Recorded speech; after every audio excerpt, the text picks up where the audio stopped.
Hello everyone, welcome to our channel. I'm your educator Chanchal. Plant morphology series में हम stem को discuss कर रहे हैं, तने के बारे में पढ़ रहे हैं. रूट हम पढ़ चुके हैं. आप वो लेक्चर्स भी ज़रूर देख लीजिएगा, बहुत इंटरेस्टिंग लेक्चर्स हैं. वो भी क्वेश्चंस भी मैंने वहाँ पर बताए हैं, आपको अच्छे से समझ में आ जाएंगे. तो स्टेम के बारे में, तने के बारे में हम पार्ट 1 में पढ़ चुके हैं. सैम यानी शूट एपिकल मेरिस्टेम, जो शीर्ष विभज्युतक होती है तने में, उसके बारे में हम पढ़ चुके हैं. उससे रिलेटेड थ्योरीज हमने वहाँ पर देखी है. बहुत क्वेश्चंस वहाँ से आते हैं, तो वो लेक्चर आप ज़रूर देख लीजिएगा. इस लेक्चर में जो है हम शूट एपिक्स को डिस्कस करने वाले हैं. बहुत क्वेश्चन यहाँ से आते हैं, बहुत इंटरेस्टिंग लेक्चर होने वाला है. तो चलिए आज के लेक्चर की शुरुआत करते हैं. जब भी हम किसी पादप को देखते हैं, प्लांट को देखते हैं, तो हमें देखने को मिलता है कि जितनी भी वृद्धि उसमें होती है वो सभी उसके शीर्ष भाग से होती है. उसका जो ऊपर का हिस्सा होता है, सभी चीजें वहां से निकलती है. शाखाएं वहां से निकलेंगी, उनपे पत्तियां वहां से निकलती हैं. उनमें अगर फूल लगते हैं तो फूल भी वहां से निकलना शुरू होते हैं. शाखाओं से भी निकलते हैं तो शाखाओं में भी शीर्ष भाग से चीजें निकलती हैं. तो सारी चीजें कहाँ से शुरू हो रही हैं? शूट एपिक्स से ही शुरू होती हैं. ठीक है. तो अगर हम शूट एपिक्स की बात करें तो ये स्टेम का एपिकल पार्ट होता है, शीर्ष पर प्रेजेंट होता है. ठीक है. इसमें मेरिस्टेमेटिक सेल्स होती हैं. अब जाहिर सी बात है, मेरिस्टेमेटिक सेल्स हैं, उनके पास डिवीजन कैपेसिटी होती है. वो विभाजन करके नई कोशिकाएं बनाती हैं, नई सेल्स बनाती हैं. तभी तो हमें ग्रोथ देखने को मिलेगी. भाई नई कोशिकाएं बनेंगी तभी हमें उसमें ग्रोथ देखने को मिलती है. तो शूट एपिक्स जो होता है वहां पर मेरिस्टेमेटिक सेल्स होती हैं जो कि कॉन्टिन्यूसली डिवाइड करती हैं, विभाजन करती हैं, नई कोशिकाएं बनाती हैं और हमें पादप की वृद्धि देखने को मिलती है. ठीक है. अब अगर हम बात करते हैं, जब भी आप शूट एपिक्स को देखते हो, आगे मैं आपको बताऊंगी भी, तो उसमें क्या होता है, प्रिमोडियल लीव्स होती हैं जो कि उसको कवर करे हुए होती हैं. ठीक है. जिससे वो क्या है, प्रोटेक्टेड होता है. यहां तक क्लियर है? तो आपको शूट एपिक्स में क्या क्या देखने को मिल जाएगा? ब्रांचेस देखने को मिलती हैं, शाखाएं, उसके अलावा आपको लीव्स देखने को मिलती है, पत्तियां देखने को मिलती है, फूल जो होते हैं वो वहां से निकलते हैं, बर्ड्स, कलिकाएं जो होती है वो वहां से निकलती हैं. ठीक है. तो अब हम अच्छे से जो है शूट एपिक्स को समझने वाले हैं. यहां तक क्लियर है आपको? अब जब भी हम शूट एपिक्स को पढ़ते हैं तो वहां पर कुछ रीजन्स हमें देखने को मिलते हैं, कुछ क्षेत्र या कुछ भाग देखने को मिलते हैं. तो वॉडलॉ थे जिन्होंने सबसे पहले इसके बारे में बताया था. इन्होंने कहा कि भाई जो शूट एपिक्स होता है उसमें कुछ भाग होते हैं जिसमें अलग अलग तरीके की वृद्धि देखने को मिलती है, अलग तरीके की कोशिकाएं होती हैं. तो कितने रीजन्स इन्होंने बताए हैं? इन्होंने 5 भाग बताए हैं शूट एपिक्स में. तो ये अगर हम बात करते हैं तो ये शूट एपिक्स कुछ इस तरह से देखने को मिलता है. अब इनके अकॉर्डिंग कौन सा रीजन कहां पर होता है? देखो, सबसे अपर वाला ये जो रीजन होता है इसे इन्होंने नाम दिया है डिस्टल रीजन. Distal reason. ठीक है. तो फर्स्ट भाग ये वाला कौन सा हो गया? इसे इन्होंने डिस्टल रीजन नाम दिया. उसके नीचे की तरफ का जो भाग है इसे कहा है सब डिस्टल रीजन. ठीक है. सब डिस्टल रीजन से नीचे की तरफ आते हैं तो ये रीजन इन्होंने नाम दिया ऑर्गेनोजेनिक रीजन. ठीक है. ऑर्गेनोजेनिक रीजन हो जाता है. उससे नीचे जब आप आते हो तो ये वाला जो रीजन है ये है हमारा सब एपिकल रीजन. सब एपिकल रीजन. और उससे नीचे ये वाला जो रीजन आता है ये है reason of maturation. One by one हम इन सभी रीजन्स को डिस्कस करेंगे. अभी आप इनकी पोजीशन देख लीजिए. सबसे अपर पार्ट पे जब आप देखते हो डिस्टल रीजन है, उससे नीचे सब डिस्टल रीजन, उससे नीचे आओगे ऑर्गेनोजेनिक रीजन, फिर आता है सब एपिकल रीजन और ये है रीजन ऑफ मैच्योरेशन. अब वन बाय वन देखते हैं कि कौन से रीजन में किस तरीके की सेल्स होती हैं, कैसे वो डिवाइड करती हैं. क्लियर है?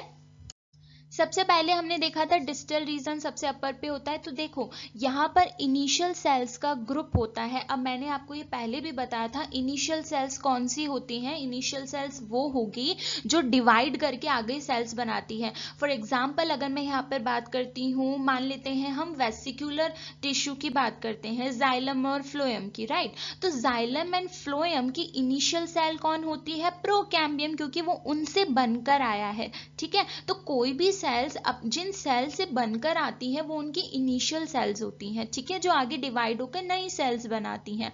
तो डिस्टल रीजन में ग्रुप होता है इनिशियल सेल्स का, जो कि 1 और मोर टीयर्स में प्रेजेंट होती है। क्लियर है? ठीक है, तो डिस्टल रीजन में वो सभी इनिशियल सेल्स आती हैं जो आगे सेल्स बनाएंगी, और ये जो है एक से ज्यादा स्तर में जो है हमें देखने को मिलती है।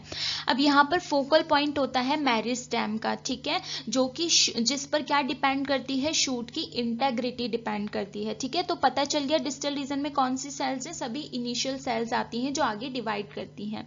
अब उसके बाद में नीचे की तरफ जब हम आते हैं तो हमें सब डिस्टल रीजन देखने को मिलता है। सब डिस्टल रीजन में सुपरफिशियल लेयर्स होती हैं मेरिस्टेमेटिक सेल्स की। क्या होती हैं? Superficial layers. यहाँ पर ग्रोथ सेंटर लोकेटेड होते हैं, यानी कि जितनी भी वृद्धि हमें देखने को मिलेगी उन सभी का केंद्र यहाँ पर होता है, यानी यहाँ पे वो सेल्स हैं जो कि क्या करेंगे, डिवाइड करके ग्रोथ करती हैं। क्लियर है? इनिशियल सेल्स कहाँ पे प्रेजेंट है? डिस्टल रीजन में। मेरिस्टेमेटिक सेल्स जो ग्रोथ सेंटर की तरह वर्क कर रही है वो सब डिस्टल रीजन में होती है। क्लियर है? उसके नीचे की तरफ जब हम आते हैं तो हमें ऑर्गेनोजेनिक रीजन देखने को मिलता है। ऑर्गेनोजेनिक रीजन में लीफ का इनिशिएशन होता है, ये चीज ध्यान रखिएगा। कौन से रीजन में क्या है अच्छे से पता रखना है, ठीक है। सबसे पहले डिस्टल रीजन में तो इनिशियल सेल्स आ गई, सब डिस्टल रीजन में मेरिस्टेमेटिक सेल्स आ गई जो ग्रोथ सेंटर की तरह वर्क कर रही हैं, यहाँ से हमें ग्रोथ देखने को मिल रही है। उसके बाद ऑर्गेनोजेनिक रीजन आता है जहां पर लीफ इनिशिएशन होता है, यानी लीव्स का निकलना यहाँ से देखने को मिलता है, ठीक है। अब अगर यहाँ पर बात करते हैं टिश्यू डिफरेंशिएशन की, टिश्यू डिफरेंशिएशन का मतलब है जितने भी ऊतक होंगे उनका विभेदन होना, यानी कि ये टिश्यू ये बनेगा, इससे ये बनना है, ये सारी चीजें जो है वो यहाँ पर कॉन्स्पीशियस हो जाती है, विशिष्टता उनको मिल जाती है कि हाँ ये टिश्यू ऐसा बनना है। क्लियर है? ये 3 रीजन हो गए। उसके बाद आगे की रीजन अगर हम देखें तो आता है सब एपिकल रीजन।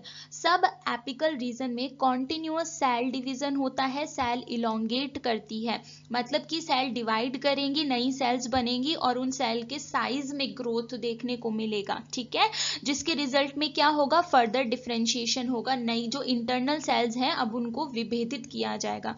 देखिए ये चीज मैं आपको पहले भी बता चुकी हूँ कि जो डिवीजन है और डिफरेंशिएशन है ये बहुत बार आपको मॉर्फोलॉजी में देखने को मिलता है, तो इससे रिलेटेड कॉन्सेप्ट आप क्लियर कर लीजिए। डिवीजन का मतलब होता है विभाजन, नई सेल्स का बनना, और डिफरेंशिएशन का मतलब होता है विभेदन, मतलब कि अब उन्हें कोई पर्टिकुलर टास्क दे दिया गया है। आप इस तरह से समझ के चलिए, यहाँ पर जब सेल्स हैं तो वो डिवीजन कैपेसिटी के साथ हैं, नई सेल्स वहां पर बन रही है, कोई स्पेसिफिक फंक्शन वहां पर देखने को नहीं मिल रहा। लेकिन डिफरेंशिएशन की अगर हम बात करते तो उनका विभेदन हो जाता है, ठीक है, उन्हें एक तरीके से टास्क दे दिया जाता है, पता चल जाता है कि हाँ ये सेल्स जो हैं अब ये काम करेंगी। क्लियर है? तो सब एपिकल रीजन में कॉन्टिन्यूअस सेल डिवीजन होता है, सेल इलोंगेट करती है, उनका दीर्घीकरण होता है, साइज जो होती है वो उनकी बढ़ती है, आकार आमाप में जो है हमें वृद्धि देखने को मिलती है, और जो भी फर्दर डिफरेंशिएशन होता है इंटरनल सेल्स का वो सब यहाँ पर होता है। उसके बाद आता है रीजन ऑफ मैच्योरेशन। अब भाई मैच्योरेशन से पता चल रहा है कि ये वो रीजन है, अब यहाँ पे कोई डिवीजन डिफरेंशिएशन नहीं होगा क्योंकि यहाँ पर सेल्स जो है मैच्योर हो चुकी है। जब सेल मैच्योर हो जाती है तो फिर उनमें कोई डिवीजन डिफरेंशिएशन नहीं होता। यहाँ पर अब क्या है, सेल्स अपने फंक्शन जो है वो प्रॉपरली कर रही होंगी, ठीक है। तो ये 5 रीजन्स देखने को मिल गए। डिस्टल रीजन में इनिशियल सेल्स होती हैं, उसके बाद सब डिस्टल रीजन जो था वहां पर हमने मेरिस्टेमेटिक सेल्स देखी जो ग्रोथ सेंटर की तरह वर्क कर रही है, वृद्धि वहां से देखने को मिल रही है। उसके बाद में आता है ऑर्गेनोजेनिक रीजन, वहां पर हमने लीफ इनिशिएशन देखा, टिश्यू डिफरेंशिएशन देखा। उसके बाद फोर्थ आता है सब एपिकल रीजन, जहां पर कॉन्टिन्यूअसली सेल डिवाइड कर रही है, एलोंगेट कर रही है और उनका डिफरेंशिएशन हो रहा है, विभेदन हो रहा है। और रीजन ऑफ मैच्योरेशन में क्या है, सेल्स मैच्योर हो चुकी हैं, अब यहाँ पर हमें कोई डिवीजन या डिफरेंशिएशन टिश्यू का देखने को नहीं मिलेगा, ठीक है। ये क्लियर है? According to Wardlaw shoot apex में हमें ये 5 रीजन्स देखने को मिलते हैं। क्लियर है? अब यहीं पर ही जो है न्यूमैन आते हैं और ये कहते हैं कि भाई ऐसा कुछ नहीं होता, कोई वहाँ पे परमानेंट इनिशियल सेल्स का ग्रुप नहीं होता जो आगे जाके जो है सेल्स बनाए। इनके अकॉर्डिंग क्या है कि सीक्वेंस में मेरिस्टेमेटिक सेल्स प्रेजेंट होती है जो कि पीरियड ऑफ टाइम जो है क्या करती हैं, इनिशियल्स का फंक्शन करती है। यानी इन्होंने कहा कोई परमानेंटली ये नहीं होता कि इस रीजन में ये सेल्स हैं, इसमें ये इनिशियल सेल्स हैं। इन्होंने कहा कि वहां पर क्या है, सीक्वेंस होता है इन मेरिस्टेमेटिक सेल्स का जो कि इनिशियल्स की तरह फंक्शन करती है जैसे जैसे समय बीतता है। ठीक है, तो अकॉर्डिंग टू न्यूमैन इन्होंने 3 टाइप्स बताए हैं वेजिटेटिव शूट एपेक्सिस के। यहां से क्वेश्चन बहुत बार पूछा जाता है। एक तो आप इनका नाम ध्यान रखिए, इन्होंने कौन से टाइप्स बताए हैं वो ध्यान रखिए, और कौन सा टाइप किस में देखने को मिलता है वो हमें ध्यान रखना है। ठीक है, तो सबसे पहला टाइप इन्होंने बताया मोनोप्लेक्स टाइप। मोनोप्लेक्स टाइप में इन्होंने कहा कि यहाँ पर कॉन्टिन्यूइंग मेरिस्टेमेटिक रेसिड्यू। देखो, कॉन्टिन्यूइंग मेरिस्टेमेटिक रेसिड्यू का मतलब है वो रेसिड्यू जो कि कॉन्टिन्यूसली लगातार क्या कर रहा है, डिवाइड कर रहा है। ठीक है, तो इन्होंने कहा मोनोप्लेक्स टाइप में ये जो रेसिड्यू होता है वो सुपरफिशियल लेयर में होता है। सुपरफिशियल लेयर कौन सी होती है, जो ऊपरी लेयर है। यहाँ पर अगर डायग्राम से समझे तो ये मान लेते हैं ये हमारा शूट एपिक्स है। तो मोनोप्लेक्स टाइप में क्या होगा, मोनोप्लेक्स टाइप में ये रेसिड्यू कहाँ पर प्रेजेंट है, सुपरफिशियल लेयर में, यानी कि यहीं कहीं प्रेजेंट है। ठीक है, और इन्होंने कहा कि इसका जो डिवीजन है, ग्रोथ है, वो कैसी होती है, अंदर की तरफ होती है। तो यानी ये रेसिड्यू अगर इधर प्रेजेंट है तो ये कुछ इधर की तरफ ग्रोथ करेगा, अंदर की तरफ जो है इसकी ग्रोथ देखने को मिलेगी। डिवीजन कैसा है, अंदर की तरफ होगा। ठीक है, सो मोनोप्लेक्स टाइप में जो रेसिड्यू है वो यहाँ सुपरफिशियल लेयर में होता है और इसकी ग्रोथ जो है अंदर की तरफ देखने को मिलती है। क्लियर है यहाँ तक? अब मोनोप्लेक्स लेयर में सुपरफिशियल लेयर में होता है रेसिड्यू, अंदर की तरफ उसकी ग्रोथ होती है और एक ही डिवीजन की जरूरत होती है ग्रोथ के लिए। अगर हमें वृद्धि वहां पर देखनी होती है तो सिर्फ एक ही डिवीजन होता है, उसी से ही लंबाई भी बढ़ जाती है और चौड़ाई भी बढ़ जाती है।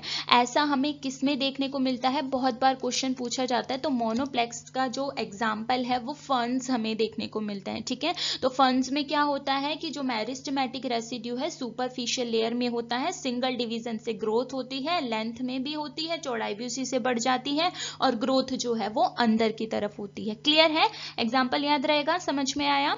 सेकेंड हम बात करते हैं यहाँ पर सिंप्लेक्स टाइप की। सिंप्लेक्स टाइप में क्या होता है, ये मेरिस्टेमेटिक रेसिड्यू पैरेलली साइड में होता है और ओनली सुपरफिशियल लेयर में होता है। यानी अगर इस केस में हम देखें तो ये हमारी सुपरफिशियल लेयर है, यहाँ पर ये प्रेजेंट होता है और पैरेलल साइड होता है, यानी इस तरीके से जो है ये प्रेजेंट होता है और इसका डिवीजन हमें देखने को मिलता है। क्लियर है? अब अगर हम यहाँ पे बात करते हैं डिवीजन कैसे होते हैं, तो भाई सिंप्लेक्स में एंटी क्लीनर और पेरिक्लीनल डिवीजन होते हैं। कोई सिंगल डिवीजन नहीं है, एंटी क्लीनर और पेरिक्लीनल डिवीजन होते हैं। एंटी क्लीनल डिवीजन की अगर मैं बात करूँ, पहले भी बता चुकी हूँ, जैसे ये कोई सेल है तो एंटी क्लीनली अगर ये डिवाइड करेगी तो इसका डिवीजन कुछ ऐसे देखने को मिलेगा, ये 2 सेल्स होंगी। वहीं पेरिक्लीनल की अगर मैं बात करती हूँ तो ये मेरी अगर सेल है तो पेरिक्लीनली अगर ये डिवाइड करेगी तो ये यूं डिवीजन होगा और ये 2 सेल्स बनेंगी। अब जब डिवीजन एंटी क्लीनल पेरिक्लीनल दोनों तरीके का हो रहा है, सेल ऐसे भी डिवाइड कर रही है, ऐसे भी डिवाइड कर रही है, तो ग्रोथ कैसी होगी, बल्क में ग्रोथ देखने को मिलेगी। ठीक है, और ये जो डिवीजन होते हैं ये सिर्फ सिंगल लेयर में ही होते हैं, यानी कि वो जो सुपरफिशियल लेयर हमने देखी, डिवीजन सिर्फ वहीं देखने को मिलेंगे, लेकिन बल्क ग्रोथ होगी। एंटी क्लीनल और पेरिक्लीनल दोनों डिवीजन होंगे। ठीक है, इसमें एग्जाम्पल की अगर हम बात करेंगे तो ऐसा हमें जिम्नोस्पर्म में देखने को मिलता है। तो सिंप्लेक्स का एग्जाम्पल कौन हो जाएगा, जिम्नोस्पर्म हो जाएगा।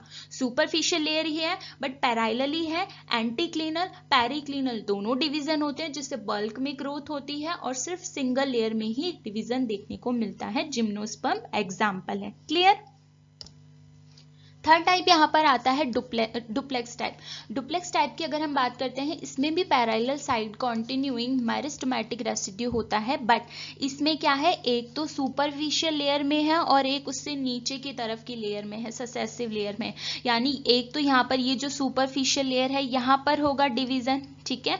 और दूसरा डिवीजन जो है ये नीचे यहाँ पर लेयर है, इसमें डिवीजन देखने को मिलेगा और ग्रोथ जो है वो इस तरह से होगी, ठीक है। सो डुप्लेक्स दो तरीके के हो गए, ठीक है, एक तो सुपरफिशियल लेयर में और एक उससे नीचे वाली लेयर में हो गया, और पैरेलली साइड है, ठीक है, दोनों तरफ से हमें डिवीजन देखने को मिलते हैं। अब इसमें अगर मैं सुपरफिशियल लेयर की बात करूं, जो अपर लेयर है वहां पर डिवीजन कैसा होगा, एंटी क्लीनल डिवीजन होगा। यानी ये जो सेल है सुपरफिशियल लेयर में कैसे डिवाइड करेंगे, कुछ इस तरीके से डिवाइड करेंगी, तो ये ऐसे ऐसे ऐसे यूं डिवीजन देखने को मिलेगा। वहीं अगर हम इनर मोस्ट लेयर की बात करते हैं, जो अंदर की लेयर्स होती हैं, वहां पर एंटी क्लीनल और पेरी क्लीनल दोनों तरीके का डिवीजन होगा। अब जब दोनों तरीके का डिवीजन है तो यहाँ पर ग्रोथ हमें कैसे देखने को मिलेगी, बल्क में ग्रोथ देखने को मिलेगी, क्लियर है। और इसमें एग्जाम्पल कौन आ जाते हैं, हमारे एंजियोस्पर्म्स आ जाते हैं, क्लियर है।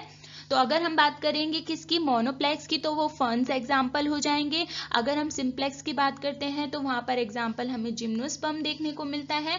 और अगर हम बात करते हैं लास्ट हमारे डुप्लेक्स की, तो इसमें एग्जाम्पल एंजियोस्पर्म हो जाएगा, क्लियर है। बहुत अच्छे से ध्यान रखना, क्वेश्चन बहुत बार पूछे जाते हैं। सो आज के लेक्चर में इतना ही। होप सो आपको शू टॉपिक्स अच्छे से समझ में आ गया होगा। तो अब हमने यहाँ पर सैम कर लिया है, हमने यहाँ पर शू टॉपिक्स कर लिया है, जितना भी बेस है हमारा क्लियर हो चुका है, ठीक है। नेक्स्ट लेक्चर में जो है हम स्टेम की प्राइमरी स्ट्रक्चर को पढ़ेंगे, ठीक है। बहुत इंपॉर्टेंट लेक्चर होने वाला है, डिटेल में पढ़ेंगे, बेसिक क्लियरिटी के साथ पढ़ेंगे, सिंपलेस्ट वे में पढ़ेंगे। So do not forget to like, share, comment, subscribe जरूर कर लीजिएगा। And stay tuned for upcoming interesting lectures. Thank you.